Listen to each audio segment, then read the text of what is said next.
Silicon valley की जैसे हमारी एक सीरीज चल रही है और इसका ये पार्ट 4 है और इस सीरीज का ये आखिरी पार्ट भी है चौथा होने के साथ साथ आज की इस वीडियो में हम आपके साथ जो 2000 से लेकर आज तक की सिलिकॉन वैली की मुकम्मल जो ग्रोथ उसने की है उसके ऊपर बात करेंगे। तो अगर हो सके तो वीडियो को एंड तक देखिएगा ताकि हम ठीक से इसको समझ सकें। तो शुरू करते हैं। मैं हूं ईशान हैदर और साल है 2000 का। इसके आते आते जो वेंचर कैपिटलिस्ट के पास जो फंड्स थे उसकी जो फंड्स की मद में उनके पास तकरीबन 120 बिलियन डॉलर्स जो है ना आ चुके थे। लेकिन अब सिलिकॉन वैली में वीसीज के साथ टेक कंपनीज के जो फाउंडर्स थे वो भी इन्वेस्टमेंट करना उन्होंने शुरू कर चुके थे, उन्होंने भी शुरू कर दी थी। लेकिन यहां पर अभी तक एक मसला हल होने में नहीं आ रहा था और वो ये था कि जो छोटे स्टार्टअप्स थे उनको टैलेंट जो था हंट करने में या टैलेंटेड वर्कर्स नहीं मिल रहे थे, क्योंकि छोटे स्टार्टअप्स के पास ऑफर करने के लिए बड़ी सैलरीज या अट्रैक्टिव पैकेजेस सैलरीज नहीं थी। इस वजह से टॉप क्लास का जो टैलेंट था वो सिर्फ बड़ी कंपनीज की तरफ जाता था और इसके हल के तौर पर छोटे स्टार्टअप्स ने अपने एम्प्लॉयज को स्टॉक्स ऑप्शन देना स्टार्ट किया। जो ईसोप आप अक्सर सुनते हैं, हमारा ईसोप का इतना पूल है वगैरह वगैरह। तो स्टॉक ऑप्शन कंपनी का नॉर्मल शेयर ही होता है, लेकिन ये शेयर मार्केट के कंपैरिजन में एम्प्लॉयज को डिस्काउंटेड या लो प्राइजेस में दिया जाता है।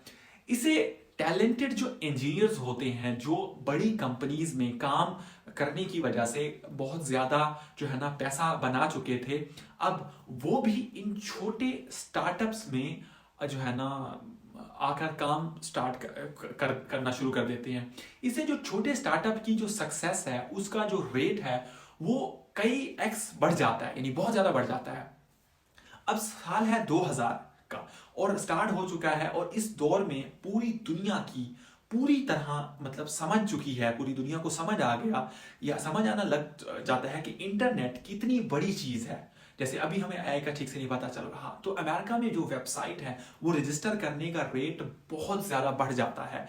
इस वक्त चाइना में भी, यानी साल 2000 में चाइना में भी टेक रेवोल्यूशन चल रहा होता है और चाइना का जो अलीबाबा है उसकी जो टेक की टक्कर वो दे रहा होता है 2004 में।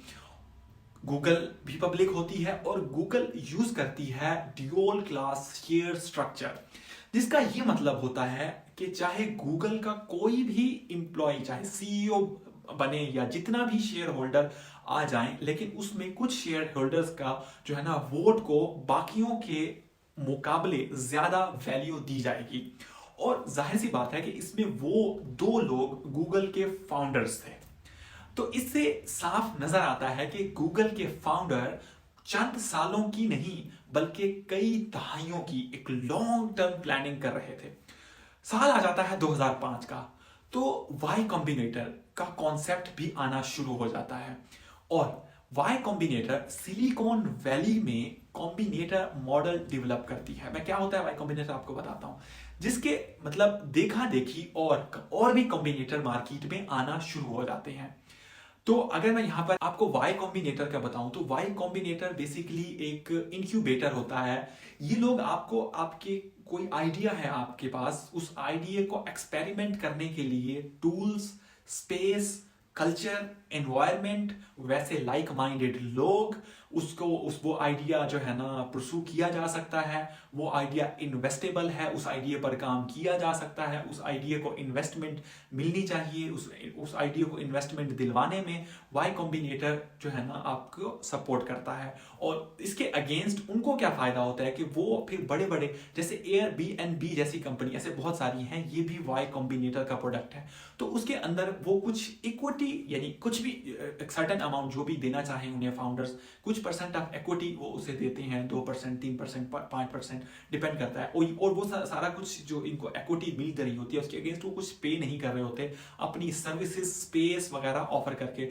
वाई कॉम्बिनेटर इस टाइम एक बहुत बड़ा जो है ना बन चुका है, इसके चार्जेस वहां पे जाने की बहुत ज्यादा है। लेकिन अगर वहां पे आपका कोई भी आइडिया अप्रूव होता है, मतलब अगर आप उनको एक्सप्लेन करने में कामयाब हो गए और आपका आइडिया जेन्युइन किसी प्रॉब्लम को सॉल्व कर रहा है, तो इसका मतलब आपको $500,000 यानी $500,000 की इन्वेस्टमेंट आपके हाथ में आ गई।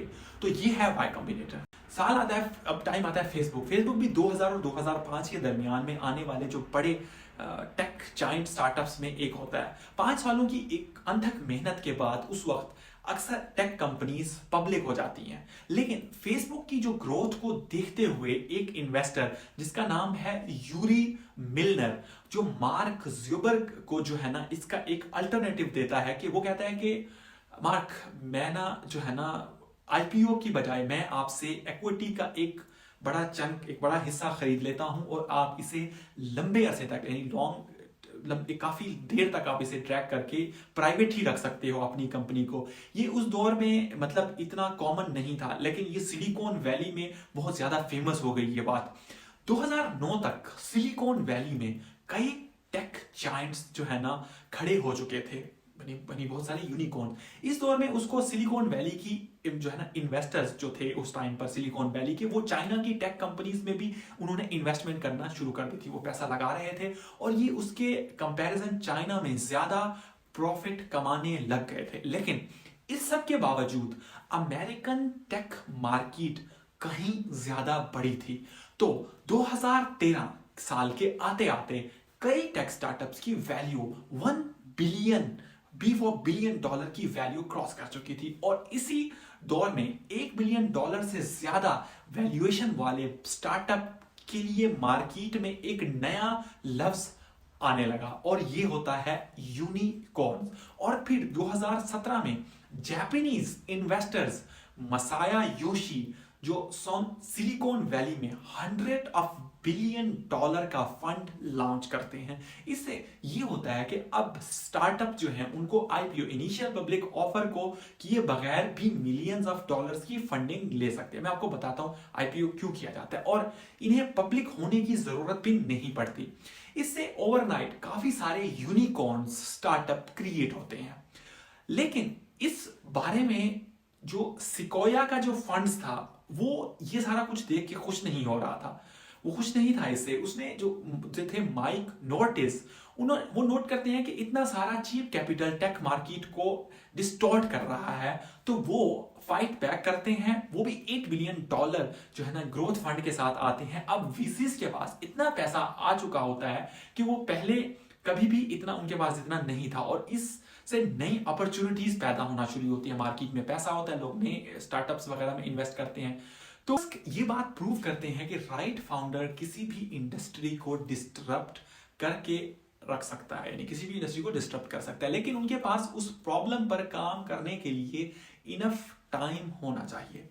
तो और ये चीज फंड्स उस वक्त जो है ना आपको विटनेस करते हैं जब मतलब जैसे स्पेस एक्स थी रीयूजेबल रॉकेट बनाने में कामयाब हो जाती है।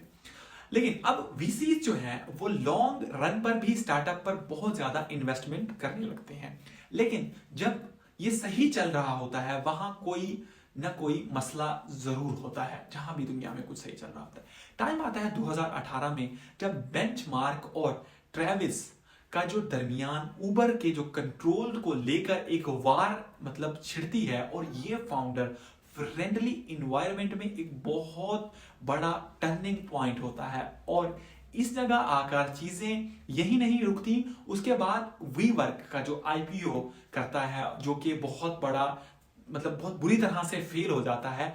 अब अक्सर जो प्राइवेट स्टार्टअप में जो कंट्रोल को लिए मतलब लेकर जो फाइट होना शुरू हो जाती है, तो इससे जो लोग थे वो ये सोचने लगते हैं कि भाई शायद स्टार्टअप का इस तरह से लंबे अरसे तक जो है ना प्राइवेट रहना भी कोई अच्छी बात नहीं है, यानी ये इन्वेस्टर के फायदे के लिए नहीं। और अब हम आज के दौर में मतलब अगर जैसे कोरोना लॉकडाउन से स्टार्टअप इंडस्ट्री पर बहुत बुरा असर मतलब उसने डाला है, लेकिन ये फिर से रिकवर होना शुरू हो गया है। अब अगर वेंचर कैपिटलिस्ट की जो है ना वीसीज के पास तकरीबन $9,000 बिलियन के करीब कैपिटल है, यानी 9 ट्रिलियन, और ये अगली बड़ी कंपनी का इंतजार कर रहे हैं और हम नहीं जानते कि अब ये सारी चीजें कहाँ जाएंगी और आने वाले जो टाइम है उस टाइम में सिलिकॉन जो वैली है इसका फ्यूचर क्या होगा। तो ये तो वक्त ही बताएगा, कोई ना जाने फ्यूचर क्या होगा। अच्छा, मतलब ये तो सिलिकॉन वैली की यहाँ पे जो बैंक का कोलैप्स का जिक्र अभी मैंने नहीं किया, उसके ऊपर हमारी ऑलरेडी एक वीडियो अवेलेबल है, लेकिन इसके ऊपर हम एक अलग से फिर एक तफसील से इस टॉपिक पर बात करेंगे। और आज की वीडियो के लिए इतना ही। हमारे यहाँ सिलिकॉन वैली की सीरीज यहाँ ख़त्म होती है, फिर मिलते हैं किसी और वीडियो में।